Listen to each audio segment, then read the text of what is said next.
Halo, assalamualaikum teman-teman yang ada di YouTube. Bagaimana kabarnya? Semoga sehat selalu dan diberikan kelancaran dalam mencari rezeki yang halal. Amin ya robbal alamin. Baik teman-teman, berjumpa lagi dengan saya di channel saya ini, Logika Bang Brol. Channel yang berusaha memberikan sedikit edukasi, sedikit motivasi, tidak ingin menggurui teman-teman. Apalagi merasa yang paling benar sendiri. Serta tidak ingin merugikan pihak manapun teman-teman ya, terkecuali pihak tersebut merugikan pihak lain, ya sah-sah saja saya bahas di setiap konten yang saya bawakan. Seperti itu ya teman-teman ya. Baik teman-teman, pada kesempatan kali ini, ya ini lagi-lagi saya akan membahas tentang marketplace teman-teman. Marketplace-nya apa? Ya tentu saja teman-teman pasti sudah mengenal marketplace yang satu ini ya, Lazada. Nah seperti itu teman-teman, pasti langsung tahu ya marketplace apa yang saya maksud barusan itu. Jadi baru-baru ini teman-teman ya, ada salah seorang seller atau penjual yang bekerja sama dengan pihak Lazada tersebut mengalami kerugian hampir 1.500.000 teman-teman. 1.500.000, bukan yang sedikit teman-teman ya. Tentu saja 1.500.000 itu sangat berarti bagi setiap orang di masa sekarang ini yang ya bisa dikatakan lagi sulit teman-teman dalam mencari penghasilan ya. Kronologi singkatnya kurang lebih itu adalah barang returan teman-teman ya, barang yang diretur. Entah bagaimana sistem dalam Lazada ketika itu diretur kepada penjual, barang itu ditaruh di gudang teman-teman oleh pihak ekspedisi, dan ketika pihak penjual ini mendatangi gudang tersebut untuk mengambil barangnya, ya di situ diberikan suatu statement atau pernyataan yang dimana barangnya telah dimusnahkan teman-teman. Dimusnahkan. Dikira itu bukan uang ya, dimusnahkan. Tentu saja hal ini sangat merugikan sekali bagi pihak seller tersebut teman-teman ya, yang dimana sebetulnya itu adalah hak dari seller yang memang barang yang diretur berhak diterima kembali oleh pihak seller tadi atau pihak penjual tadi teman-teman. Ketika misalnya sebelumnya ada cacat dalam produksi atau barang itu kurang yang seperti apa, seperti itu ya. Dari pihak pembeli tentu mengajukan retur. Nah, ketika itu kan barang dikirim kepada pihak penjual harusnya. Nah, setelah itu baru pihak penjual mengganti barang yang baru sesuai dengan pesanan sebelumnya. Kan seperti itu kebanyakan teman-teman yang kita tahu ya di marketplace manapun. Kebetulan saya belum pernah mengalaminya teman-teman. Nah, tetapi ya semoga teman-teman di luar sana juga tidak mengalami hal serupa. Nah, kalau kita menelisik dari kejadian seperti ini, tentunya tidak lepas dari yang namanya oknum-oknum nakal, teman-teman. Tentu sudah pernah saya katakan di beberapa konten saya sebelumnya. Setiap perusahaan, setiap perkumpulan, ya, asosiasi, komunitas, apapun sebutannya teman-teman, pasti akan selalu ada oknum-oknum yang nakal, teman-teman, menyalahgunakan wewenangnya, menyalahgunakan pekerjaannya di tempat tersebut. Dan ini sudah terjadi di beberapa tempat teman-teman ya, termasuk baru-barusan ini Lazada. Nah, kalau sudah seperti ini bagaimana ini tindakan dari Lazada sendiri? Seperti yang kita tahu, Lazada saat ini juga sedang berupaya keras mengembangkan marketplace mereka. Bisa kita saksikan teman-teman ya dari iklan yang mereka buat ya, kemudian talent yang mereka kontrak seperti itu. Kita tentu tahu ya siapa talent tersebut, tapi kita tidak perlu menyebut namanya siapa.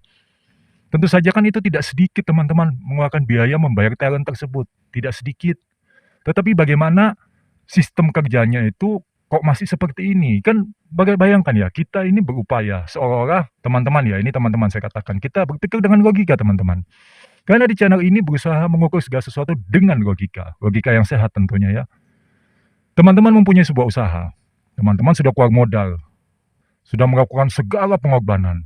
Tapi ketika apa yang sudah teman-teman lakukan ini tadi tidak sepadan dengan sistem yang diterapkan, bagaimana kira-kira? Kita tidak usah bicara tentang rekan bisnis kita, dalam arti di sini penjual ya, para penjual yang merupakan rekanan bisnis dari marketplace tersebut. Tapi bayangkan, dari diri kita sendiri deh. Kita membangun ya, terutama untuk memberikan kepuasan kepada konsumen dan juga kepada rekan bisnisnya. Tetapi hal itu tidak terlaksana secara maksimal di lapangan. Kira-kira miris tidak? Ya, jika tentunya bagi orang yang memang serius ya dalam menjalani usaha, tentu hal seperti itu sangat miris teman-teman. Bagaimana tidak miris? Ya, mengeluarkan biaya dalam produksi iklan saja itu tidak sedikit teman-teman, apalagi yang kita tahu saat ini iklan-iklan itu dibuatnya dengan special effect yang luar biasa. Di mana yang kita tahu special effect itu tidak murah, beda dengan iklan-iklan pada zaman dulu yang masih serba manual.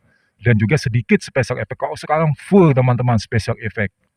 Nah, saya tidak membahas tentang efek-efeknya di sini ya, tetapi sesuai dengan pengamatan saya, tentunya biaya yang dikeluarkan untuk membuat sebuah iklan, mempromosikan marketplace demi branding mereka, tentu itu tidak sedikit modalnya teman-teman. Apakah sebanding dengan modal yang dikeluarkan itu tidak sedikit, dengan sistem kerja yang diterapkan ini tidak maksimal? Harusnya ya oknum-oknum seperti ini juga diberikan efek jera, ya sudah banyak sekali lah saya katakan, mungkin beberapa teman-teman sudah menyimak video saya sebelumnya, beberapa bulan yang lalu tentang, permasalahan di beberapa kurir. Dalam arti ini adalah jasa pengiriman. Sudah saya sebutkan ya di beberapa konten saya yang lalu, tidak perlu saya sebutkan di sini siapa saja, jasa pengiriman yang sering bermasalah. Nah, tentunya di situ harusnya ada tindakan tegas dari marketplace-nya dan juga dari, jasa pengiriman tersebut. Harus seimbang, berikan sanksi yang berat. Agar apa? Tidak merugikan, baik itu pihak konsumen maupun juga rekan kerja ya sebagai seller di marketplace tersebut, ya. Kalau sudah begini kan bagaimana? Ya ketika sudah diangkat ke media seperti itu ya, nanti kesannya kan untuk apa diangkat ke media? Semua bisa dibicarakan dengan baik-baik. Nah, dibicarakan dengan baik-baik yang seperti apa jika sudah menghubungi admin, ya kan? Seperti yang kita tahu ya, ketika kita atau teman-teman di luar sana menghubungi admin dari marketplace, tentu jawaban yang diberikan itu tidak selalu memuaskan perasaan. Pasti masih meninggalkan dan menyisakan tanda tanya besar. Kapan permasalahan ini selesai? Bagaimana penanggulangannya? Apakah nanti tidak terjadi lagi? Nah, itulah tanda tanya yang selalu tersematkan ya, di benak setiap orang yang mengalami permasalahan saat bertransaksi online di marketplace, teman-teman. Tentu saja hal ini ke depannya ya, harapan saya dan juga saya yakin teman-teman semua juga berharap tidak terulang kembali dan sebaiknya memang betul-betul diperhatikan dalam sistem kerja sama yang telah diterapkan. Seperti itu tentunya teman-teman ya.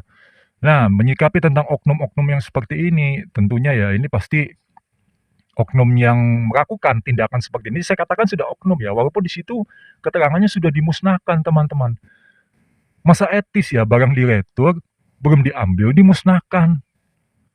Itu hak siapa memusnahkan itu? Kecuali barang itu pun misalnya sudah rusak, cacat parah, tetap harus diserahkan kepada penjual dulu untuk diteliti, diperiksa benar nggak rusak, rusaknya di mana, gagal produksinya di mana. Tetapi ini belum sampai kepada tangan penjual, sudah diberitakan atau diinformasikan telah dimusnahkan. Seperti itu. Adil tidak teman-teman? Tentu saja tidak adil. Makanya tujuan saya mengangkat ini agar ini juga bisa sampailah ke pihak terkait ya, agar juga memberikan tindakan atau juga ya bagaimanalah kepada sang penjual tadi, agar tidak terlalu menderita kerugian teman-teman. Kasihan ya, walaupun saya juga bukan penjual, tetapi sebagai sesama makhluk sosial harus ada empati teman-teman atas kejadian seperti ini.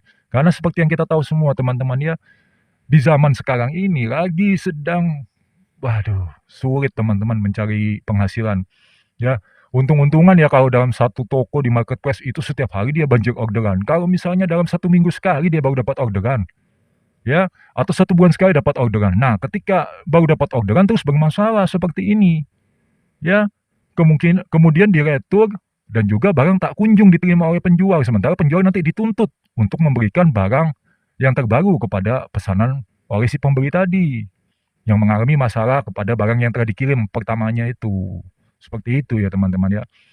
Jadi, hal-hal seperti ini pastinya oknum tersebut itu sudah mempelajari, sudah mengetahui teman-teman, mendapatkan informasi bahwa barang itu memiliki nilai atau value yang, nah, bisa jadi duit. Kalau dijual juga misalnya ya itu, harga jualnya 1.500.000 dari sang penjual. Kemudian dia mencari pembeli lain misalnya, dengan alasan karena tadi ya sudah dimusnahkan kan berarti bebas tuh ya, nggak ada barang bukti.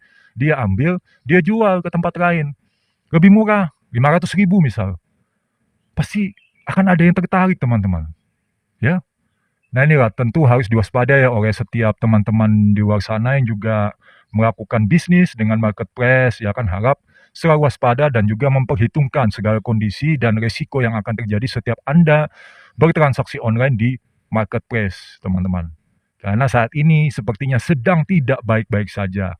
Tidak seperti iklan yang kita lihat yang kelihatannya mewah, megah, tetapi sistemnya masih butuh banyak perombakan. Menurut saya seperti itu teman-teman ya. Baik teman-teman, mungkin hanya sebatas itu informasi yang bisa saya sampaikan kali ini. Ya semoga yang saya sampaikan ini membawa manfaat ya kepada teman-teman yang menyaksikan video saya ini. Saya ucapkan terima kasih banyak kepada teman-teman yang menyaksikan video saya ini dari awal hingga akhir. Semoga kuota yang kalian gunakan, kuota di warung kopi, kuota di kafe-kafe tempat kalian nongkrong, dan juga kuota provider pribadi yang kalian gunakan, selalu senantiasa membawa manfaat kepada saya dan juga kepada teman-teman logika Bang Bro tentunya. Baik teman-teman, saya pamit undur diri dulu. Assalamualaikum warahmatullahi wabarakatuh.